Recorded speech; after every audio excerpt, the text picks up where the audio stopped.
untuk membacakan rekomendasi yang menjadi kesepakatan bersama antara Badan Anggaran DPR RI dan pemerintah. Ini penting karena menjadi pegangan kita semua. Rekomendasi panja halaman 8. Layar monitor halaman 8. Ya.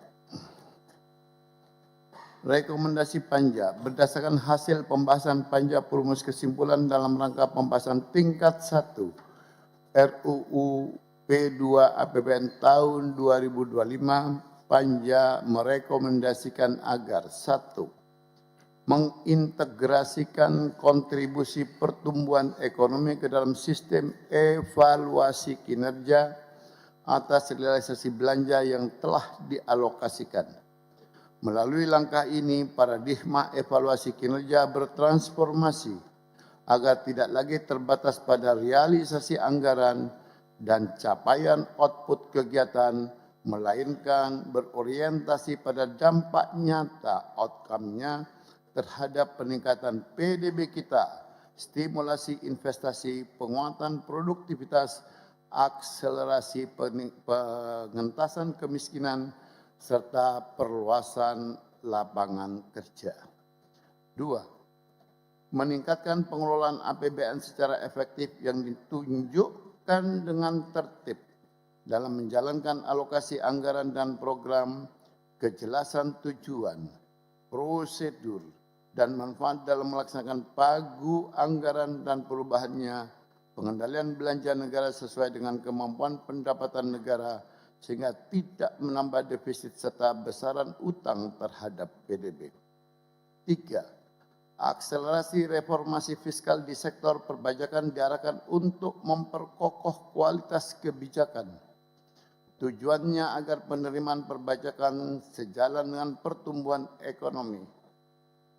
Dengan demikian penerimaan perpajakan bisa elastis terhadap keadaan perekonomian, namun tetap bisa diandalkan sebagai pilar utama pembiayaan pembangunan yang berkelanjutan sekaligus memperkuat ketahanan fiskal dan menjaga stabilitas makroekonomi jangka panjang.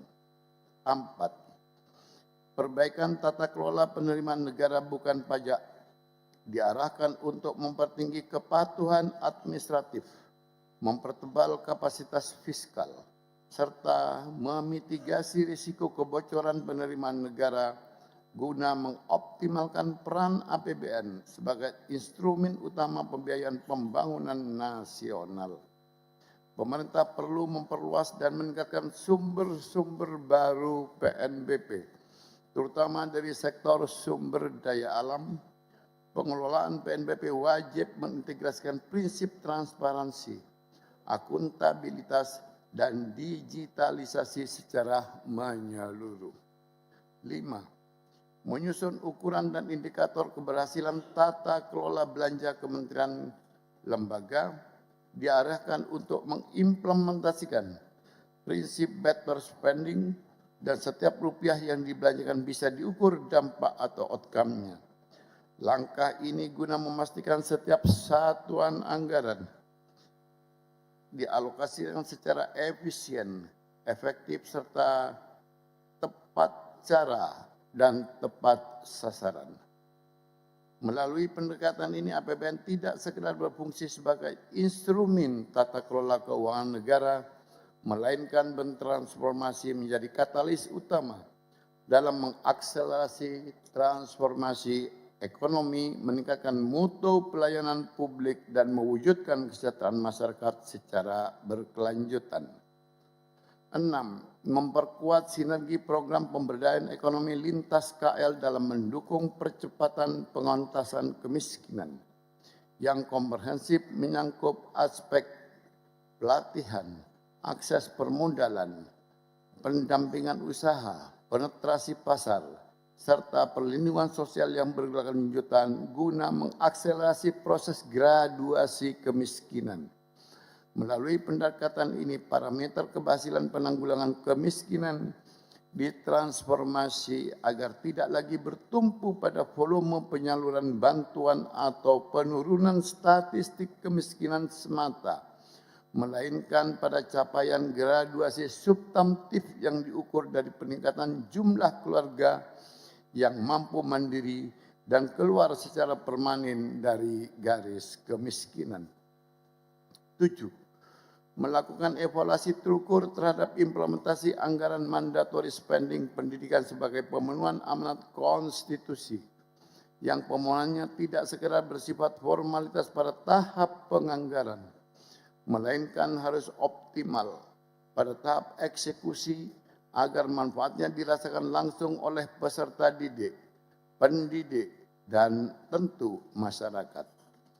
Perlu dilakukan evaluasi yang mendalam terhadap capaian realisasi anggaran pendidikan dan mendorong agar implementasi anggaran pendidikan dapat dicapai sesuai dengan ketentuan melalui penguatan tata kelola belanja pendidikan wajib yang difokuskan pada peningkatan kualitas perencanaan, akselerasi pelaksanaan program, serta penguatan akuntabilitas guna memastikan setiap satuan anggaran menghasilkan dampak optimal bagi peningkatan mutu pendidikan nasional.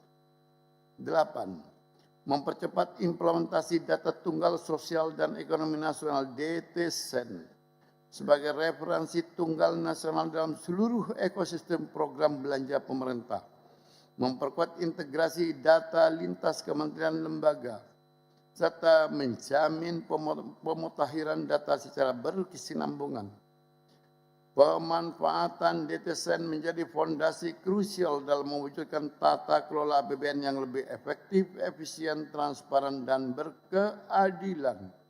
Dengan demikian, setiap satuan anggaran negara dapat teralokasikan secara presisi kepada masyarakat yang berhak, memitigasi risiko kebocoran anggaran, serta memacu peningkatan mutu pelayanan publik dan kesejahteraan masyarakat. 9.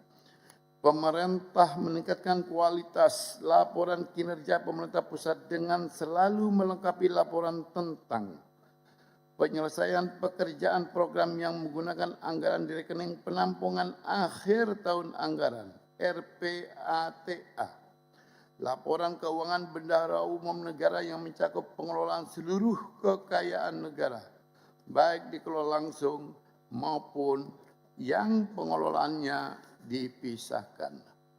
10. Mengakselerasi reformasi pengelolaan subsidi energi secara komprehensif melalui penyelesaian regulasi pelaksana, penyelenggara metodologi perhitungan volume dan titik serah, penggunaan sistem pengendalian berbasis digital, serta peningkatan transparansi dan akuntabilitas pembayaran subsidi maupun kompensasi. Penataan ini agar diarahkan agar lokasi belanja subsidi energi tidak sekedar berfungsi menjaga stabilitas harga dan daya beli masyarakat, melainkan dapat dikelola secara efisien, akuntabel, serta menopang keberlanjutan fiskal nasional. 11. Meningkatkan ketepatan sasaran alokasi bantuan operasional satuan pendidikan demi mendukung perluasan akses pendidikan dan mengurangi angka putus kuliah masuk perguruan tinggi negeri karena tingginya uang kuliah tunggal yang tidak bisa dipenuhi oleh rumah tangga dengan kategori desil 1 sampai 5. Mekanisme penyaluran subsidi pendidikan perlu disempurnakan sejalan dengan perbaikan DTSEN. Pemerintah juga perlu melakukan penegakan hukum terhadap para pihak yang memanfaatkan subsidi pendidikan untuk mencari keuntungan. 12. Menyempurnakan formula pengalokasikan DAU agar lebih mempresentasikan kebutuhan fiskal real daerah, memperkokoh landasan hukum pada setiap penyesuaian kebijakan, serta meningkatkan kualitas pengawasan atas pemanfaatan dana tersebut. Optimalisasi tata kelola DAU ini diarahkan untuk memastikan setiap anggaran daerah ditransmisikan secara efektif demi memacu mutu pelayanan publik, mereduksi kesenjangan antar wilayah, dan mengakselerasi pemerataan pembangunan nasional. 13. Mengoptimalkan sistem dan mekanisme pemanfaatan saldo anggaran lebih, SAL, secara selektif, transparan, dan berorientasi pada peningkatan kualitas APBN, penguatan arsitektur penerimaan negara, efisiensi belanja, serta pengelolaan utang yang prudent wajib dijadikan prioritas utama guna memperkokoh kemandirian fiskal dan memitigasi ketergantungan pada cadangan fiskal. Melalui pendekatan ini, SAL dapat senantiasa dijaga sebagai instrumen penyangga fiskal buffer strategis dalam mengantisipasi risiko ekonomi sekaligus menopang keberlanjutan fiskal nasional kita. 14. Melakukan paradigma pengelolaan utang dari aspek keberlanjutan semata, debt sustainability, menuju manajemen utang produktif, productive debt management, guna mendorong setiap penambahan pembiayaan mampu menstimulir pertumbuhan ekonomi, memperluas basis pemanjakan tax base, memacu investasi, serta memperkokoh kapasitas penerimaan negara.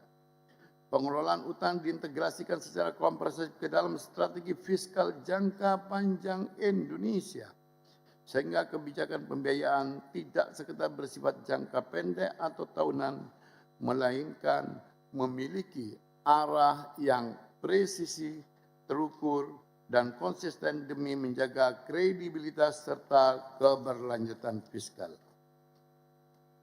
Dalam LKPP, pemerintah juga menyampaikan laporan profil utang pemerintah yang berisikan posisi, struktur, dan indikator risiko utang pemerintah pusat, termasuk kepemilikan SBN domestik yang diperdagangkan. Selain itu, pemerintah harus menyampaikan mitigasi pengendalian beban utang yang berdampak pada APBN berikutnya. 16. Menyempurnakan kerangka regulasi, memperjelas mekanisme pelaporan dan konsolidasi laporan keuangan, serta memperkuat sistem pengawasan, akuntabilitas, struktur kepemilikan investasi permanen, dan pelaporan keuangan BPI dan Antara. Penataan ini bertujuan agar pengelolaan investasi negara melalui BP, BUMN, dan BPI dan Antara tidak sekedar mengeskalasi nilai aset negara, melainkan juga mampu memperkokoh kredibilitas APBN, menjaga kualitas laporan keuangan pemerintah pusat, serta memberikan kontribusi optimal bagi akselerasi pembangunan ekonomi nasional. 7. Memperkuat sistem pertanggungjawaban pengelolaan kekayaan negara yang dipisahkan sebagai instrumen strategis yang tidak sekedar menyajikan laporan keuangan secara administratif, melainkan mengukur performa dan kemanfaatan substantif bagi kemakmuran rakyat. Melalui pendekatan ini, setiap PMN dan aset yang dipisahkan dari APBN dipastikan mampu menghasilkan nilai tambah ekonomi, economic value added, mempertebal ketahanan fiskal, serta memberikan kontribusi nyata bagi pembangunan nasional yang berkeadilan dan berkelanjutan guna menjalankan amanat pasal 33 Undang-Undang Dasar Negara Republik Indonesia tahun 1945. 18. Merumuskan mekanisme terukur untuk memperkokoh sistem pengendalian intern berbasis risiko, meningkatkan kualitas penyelesaian tindak lanjut rekomendasi Badan Pemeriksa Keuangan, mengakselerasi digitalisasi pengawasan, serta menginternalisasi budaya kepatuhan yang berorientasi pada hasil, result-oriented compliance. Penataan ini bertujuan agar pengelolaan APBN tidak sekedar memenuhi standar akuntabilitas administratif formal semata, melainkan mampu mengoptimalisasi kemanfaatan bagi masyarakat, mempertebal ketahanan fiskal, serta mengeskalasi mutu pembangunan nasional secara berkelanjutan. Demikianlah Bapak Ibu sekalian, rekomendasi dari Panja Jakarta 20 Juli, Koordinator Panja kami sendiri, kemudian Bapak Muhyiddin Said, Wakil Ketua, Bapak Wihadi Wijayanto, Wakil Ketua, Bapak Wihadi Wijanto, Wakil Ketua, Bapak Syarif Abdullah Al-Qadri, Wakil Ketua, Bapak Jazilul Fawaid, Wakil Ketua, Koordinator Panja Pemerintah, Dirjen Pembendaharaan Kementerian Keuangan, Astera Primanto Bakti. Terima kasih. Itulah Bapak-Bapak Ibu sekalian, laporan panitia kerja Perumus kesimpulan yang saya bacakan dengan 18 rekomendasi. Bapak Ibu sekalian dapat disetujui? Pemerintah? Selanjutnya Ketua, iya, instruksi Pak Ketua. Izin. Silakan. Sebagaimana direkomendasi nomor 15, bahwa pemerintah harus menyampaikan laporan profil utang. Sampai hari ini kan kita belum terima, Pak Ketua. Laporan Panja ini dibuat tanggal 20 Juli 2026. Hari ini 20 Agustus, 1 bulan. Belum diserahkan itu laporannya. Jadi ada kepastian dari pemerintah, kapan ini mau diserahkan? Demikian, Ketua. Pemerintah, kami tadi sempat bicara dengan Pak Prima. Bisa enggak dengan tenggat waktu akhir November sudah bisa diserahkan? Pak Menteri, monggo. Bisa Pak, akhir November. Ya. Makasih. Oke, sepakat ya? Lama benar Pak, akhir November. Kita perlu ini untuk kita bahas 2027. Harusnya besok, karena sudah dari 20 Juli nih Pak. Ini udah 20 Agustus, sudah 1 bulan. Tadi Pak Prima menyampaikan ke saya karena auditnya baru selesai. Enggak, ini profil utang Pak, profil utang. Iya. Yang nomor 15. Iya, terus? Kita kan perlukan untuk membahas nanti di 2027. Pak Menteri, monggo. Barangkali ada jalan keluar. Ada Pak Minto Pak, juga. dari DPR mau minta kapan? Kami bisa 2 minggu ke depan juga bisa selesai. Enggak, kesiapan pemerintah saja Pak. Ini hanya profil utang saja kan? Kami sudah ada sebetulnya setiap saat. Cuman kami perlu diskusikan dulu beberapa hari mungkin. Kasihlah waktu kami 1 minggu, kami sampaikan 1 minggu. 1 minggu? 1 minggu bisa. Oke, ya anulah. Saya kasih anulah Pak Dolvi. Spare 10 hari Pak ya? Siap Pak. Oke, baik.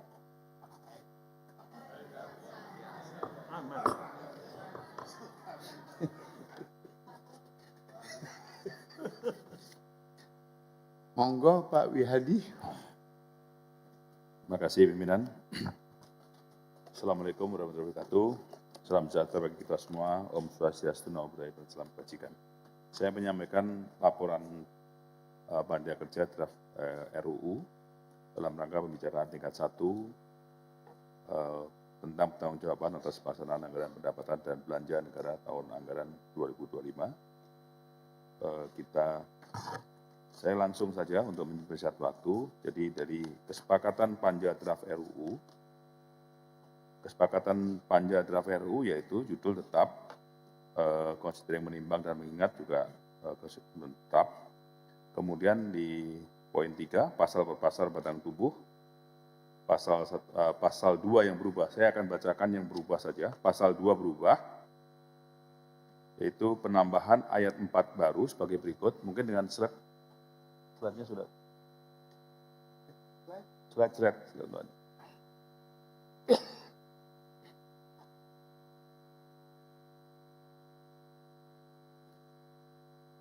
Kita tunggu slide.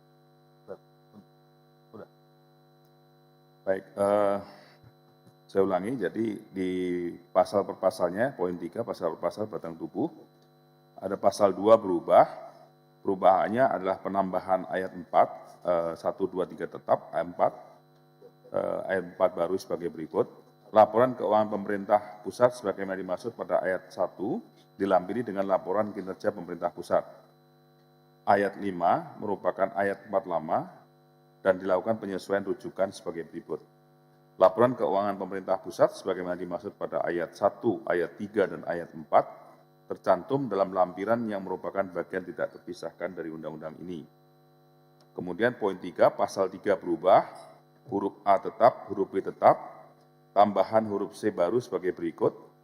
Realisasi belanja anggaran pendidikan sebesar 654.644.385.008 rupiah, yang berarti 90,66 dari anggaran pendidikan dalam anggaran pendapatan dan belanja negara tahun 2025 sebesar 724.248.748.700.000 rupiah.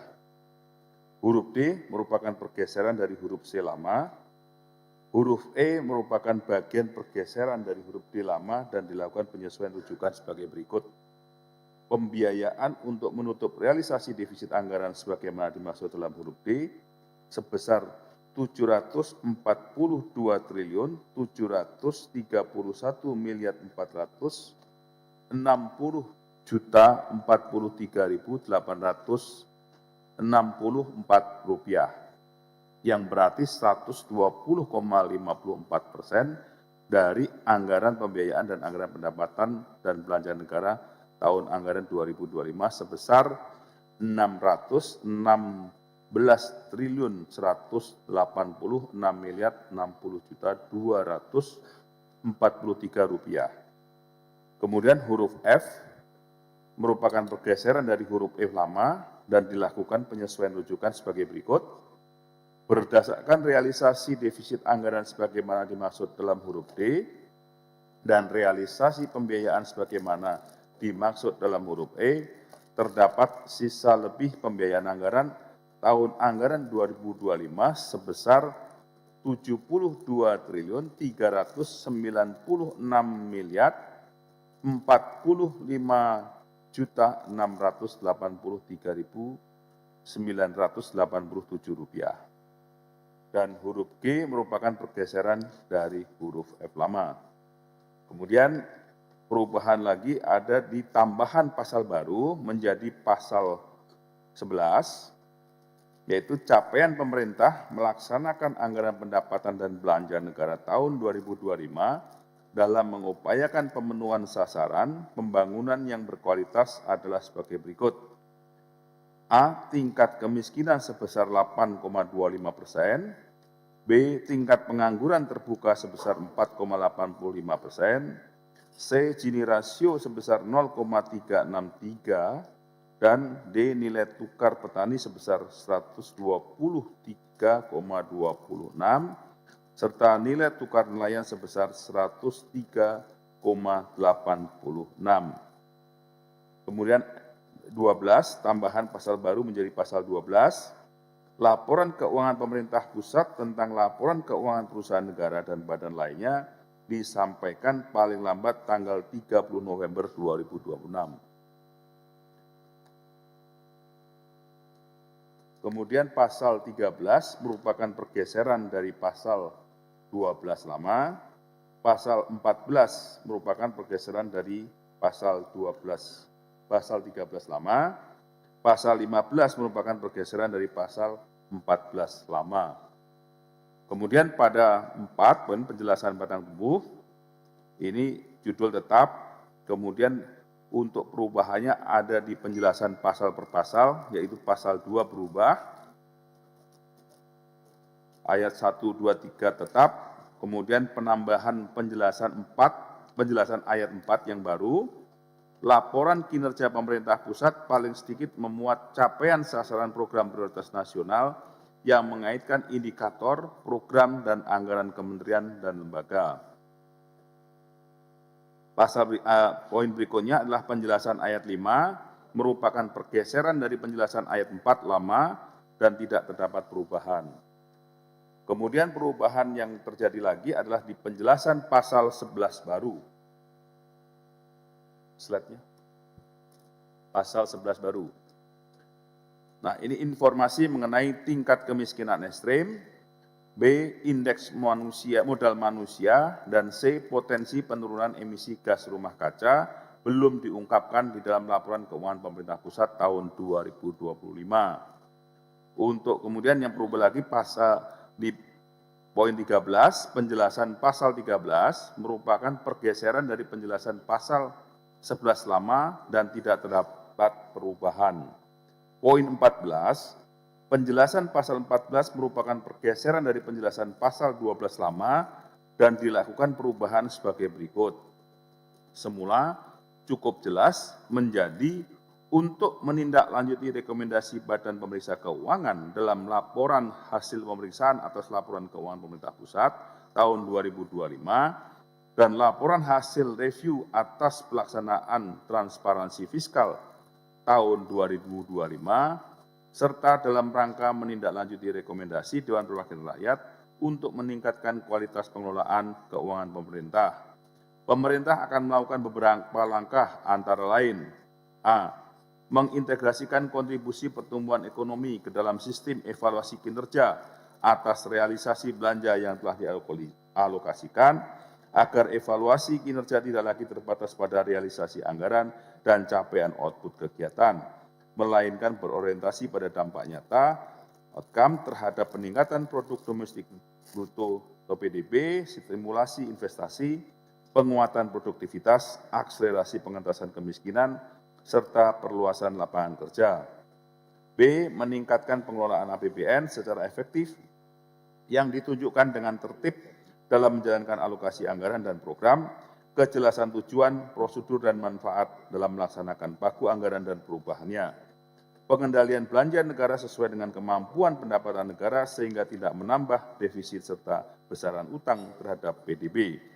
C. Mengakselerasi reformasi fiskal di sektor perpajakan yang diarahkan untuk memperkokoh kualitas kebijakan agar penerimaan perpajakan sejalan dengan pertumbuhan ekonomi, tax policy seimbang, sehingga penerimaan perpajakan bisa elastis terhadap keadaan perekonomian, namun tetap bisa diandalkan sebagai pilar utama pembiayaan pembangunan dan berkelanjutan, sekaligus memperkuat ketahanan fiskal dan menjaga stabilitas makroekonomi jangka panjang. D. Memperbaiki tata kelola penerimaan negara bukan pajak (PNBP) yang diarahkan untuk meningkatkan kepatuhan administratif, mempertebal kapasitas fiskal, dan memitigasi risiko kebocoran penerimaan, serta memperluas dan meningkatkan sumber-sumber baru PNBP, terutama dari sektor sumber daya alam guna mengoptimalkan peran APBN sebagai instrumen utama pembiayaan pembangunan nasional dengan prinsip transparansi, akuntabilitas, dan digitalisasi secara menyeluruh. E. Menyusun ukuran dan indikator keberhasilan tata kelola belanja kementerian atau lembaga (KL) yang diarahkan untuk mengimplementasikan prinsip spending better, sehingga setiap rupiah yang dibelanjakan bisa diukur dampak atau outcome-nya, dan setiap satuan anggaran dialokasikan secara efisien, efektif, serta tepat cara dan tepat sasaran, demi memastikan APBN tidak sekedar berfungsi sebagai instrumen tata kelola keuangan negara, melainkan bertransformasi menjadi katalis utama dalam mengakselerasi transformasi ekonomi, meningkatkan mutu pelayanan publik, dan mewujudkan kesejahteraan masyarakat secara berkelanjutan. F. Memperkuat sinergi program pemberdayaan ekonomi lintas KL dalam mendukung percepatan pengentasan kemiskinan yang komprehensif, mencakup aspek pelatihan, akses permodalan, pendampingan usaha, penetrasi pasar, serta perlindungan sosial yang berkelanjutan guna mengakselerasi proses graduasi kemiskinan, agar parameter keberhasilan penanggulangan kemiskinan bertransformasi dari volume penyaluran bantuan atau penurunan statistik kemiskinan menjadi capaian graduasi substantif, diukur dari peningkatan jumlah keluarga yang mampu mandiri dan keluar secara permanen dari garis kemiskinan. G. Melakukan evaluasi mendalam dan terukur terhadap implementasi mandatori spending anggaran pendidikan sebagai pemenuhan amanat konstitusi. yang tidak sekedar bersifat formalitas terhadap pada tahap penganggaran.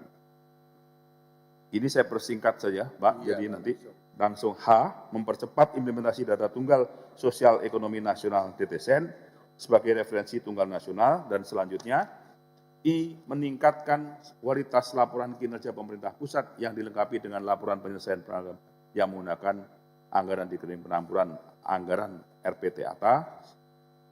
Selanjutnya J, mengakselerasi reformasi pengelolaan subsidi energi secara komprehensif, dan selanjutnya K, meningkatkan ketepatan sasaran alokasi bantuan operasional satuan pendidikan demi mendukung perluasan akses pendidikan, dan selanjutnya I, menyempurnakan formula mengalokasikan dana alokasi umum agar lebih merepresentasikan kebutuhan fiskal real daerah, dan selanjutnya M, mengoptimalkan sistem dan mekanisme pemanfaatan saldo anggaran lebih SAL secara selektif, dan selanjutnya N, melakukan reorientasi paradigma pengelolaan utang dari aspek keberlanjutan semata, debt sustainability, menuju manajemen utang produktif debt management, dan selanjutnya O, menyampaikan laporan profil utang pemerintah dalam laporan keuangan pemerintah pusat LKPP yang berisikan posisi struktur dan indikator risiko utang pemerintah pusat, dan selanjutnya P, menyempurnakan kerangka regulasi memperjelas mekanisme pelaporan dan konsolidasi laporan keuangan,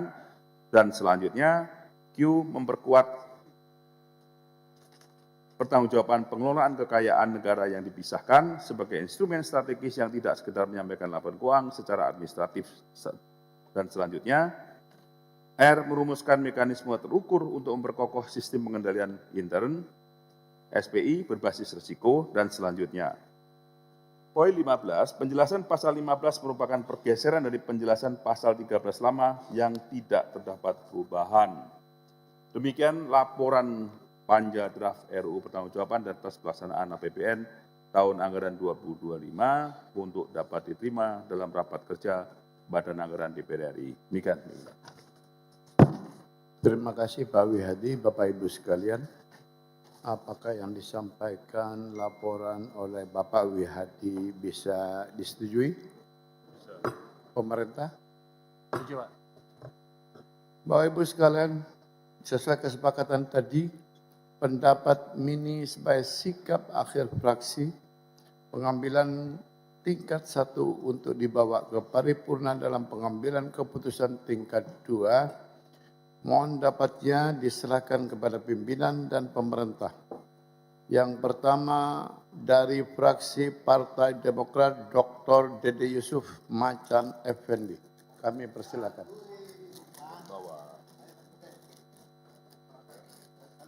Pertama loh. Bawa dulu. Tanda. Bawa dulu.